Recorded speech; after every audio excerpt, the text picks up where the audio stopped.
রোমানিয়ার বিখ্যাত ট্রান্সফাগারাসান পাহাড়ি সড়কে পর্যটকদের গাড়ি থামালেই জঙ্গল থেকে বেরিয়ে আসছে বাদামি ভালুক। আইন অমান্য করে পর্যটকরা সেলফি তোলা বা খাবার দেওয়ার ফলে দিন দিন লোকালয়মুখী হচ্ছে এসব বন্যপ্রাণী।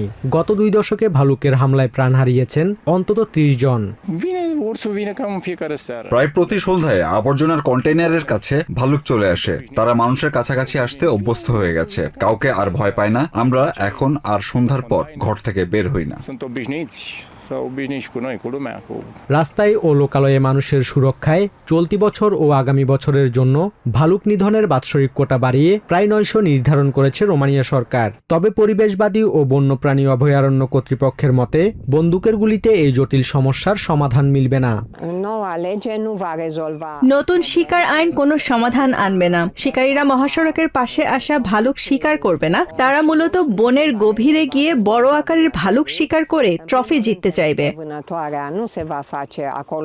বিশেষজ্ঞদের দাবি, জলবায়ু পরিবর্তন ও শহরাঞ্চলের প্রসারের কারণে ভালুকের প্রাকৃতিক বাসস্থান ছোট হয়ে এসেছে। মানুষ ও ভালুকের মধ্যকার আচরণগত পরিবর্তন, বর্জ্য ব্যবস্থার আধুনিকায়ন এবং বৈদ্যুতিক বেষ্টনীর নিয়ম কঠোরভাবে প্রয়োগ না করলে কেবল নিধন চালিয়ে এই সংকট কাটানো সম্ভব নয়। ইউক্রেনের রাজধানী কিভকে লক্ষ্য করে শনিবার একযোগে 27টি ব্যালিস্টিক ক্ষেপণাস্ত্র ও 250-র বেশি ড্রোন হামলা চালায় রাশিয়া। এতে ধসে পড়ে একাধিক বহুতল আবাসিক ভবন, ধ্বংস হয় 2 ডজনের বেশি জরুরি সেবা প্রদানকারী অ্যাম্বুলেন্স। হামলায় নিহতের পাশাপাশি বহু মানুষ গুরুতর আহত হয়েছেন। আমাদের শহরে ব্যালিস্টিক ক্ষেপণাস্ত্র দিয়েই হামলা চালানো হয়েছে। এ পর্যন্ত শহরের 5টি জেলা ক্ষতিগ্রস্ত এবং 9 জন বেসামরিক নাগরিক নিহত হওয়ার তথ্য আমাদের কাছে এসেছে।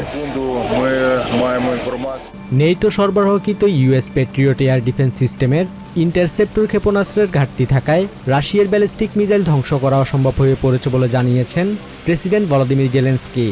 হামলায় ক্ষতিগ্রস্ত ধ্বংসস্তূপ সরাতে উদ্ধারকর্মীদের সাথে যোগ দেন স্থানীয় স্বেচ্ছাসেবকরাও। এমন ভয়াবহ হামলার মুখেও মনোবল হারাচ্ছে না ইউক্রেনের নাগরিকরা। রাশিয়ার লক্ষ্য হচ্ছে আমাদের ধ্বংস ও ক্লান্ত করে আত্মসমর্পণ করানো, কিন্তু তা কখনোই ঘটবে না, বরং তারাই আগে হাল ছেড়ে দেবে। অন্যদিকে রাশিয়ার ভেতরে এবং দীর্ঘদিনের দখলকৃত ক্রিমিয়ায় পাল্টা হামলা চালিয়ে জ্বালানি অবকাঠামোর ব্যাপক ক্ষয়ক্ষতি করেছে ইউক্রেন। ক্রিমিয়ার একাধিক এলাকায় বহুদিন ধরে বিদ্যুৎ না থাকায় ফিল্ড কিচেন তৈরি করে বাসিন্দাদের খাবার সরবরাহ করছে প্রশাসন। যুদ্ধক্ষেত্র ছাড়িয়ে অবকাঠামো বিধ্বংসী এই সংঘাত এখন 2 দেশের সাধারণ মানুষের জীবনকে চরম সংকটের মুখে এনে দাঁড় করিয়েছে।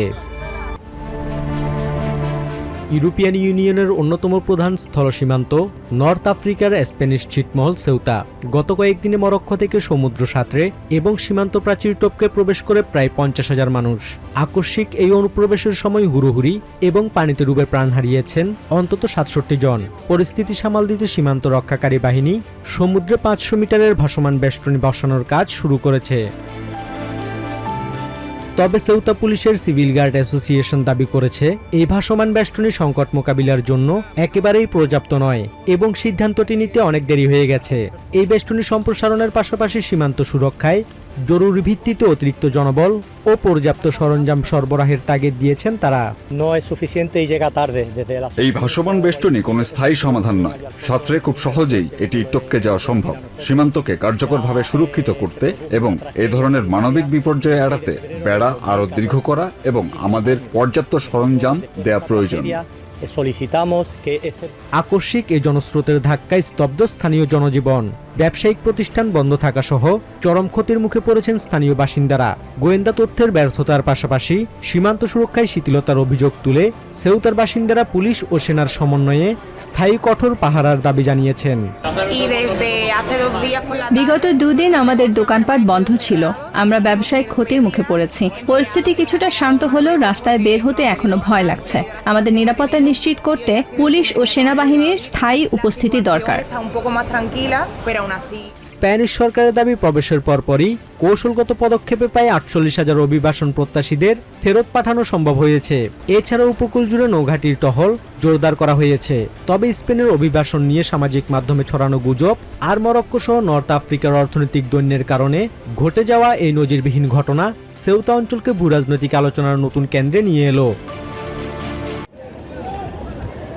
রাতের আধারে গাজার আল আকসা শহীদ হাসপাতালের চিকিৎসা সরঞ্জামের একটি গুদামে বিমান হামলা চালিয়েছে ইসরায়েলি বাহিনী। মধ্যরাতের হামলায় ধ্বংসস্তূপে পরিণত হয়েছে পুরো গুদামটি, যেখানে রাখা ছিল কিডনি ডায়ালাইসিস সহ জীবন রক্ষাকারী সব চিকিৎসা সরঞ্জাম। শনিবার ধ্বংসস্তূপে দাঁড়িয়ে ক্ষয়ক্ষতির চিত্র তুলে ধরে তীব্র ক্ষোভ প্রকাশ করেন হাসপাতালটির চিকিৎসকরা।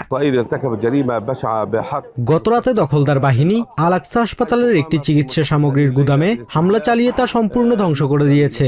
এই হামলার পর রোগী ও আহতদের মধ্যে চরম আতঙ্ক ছড়িয়ে পড়ে। গাজা উপত্যকার স্বাস্থ্য অবকাঠামো ধ্বংসের অংশ হিসেবেই তারা এই হামলা চালিয়েছে।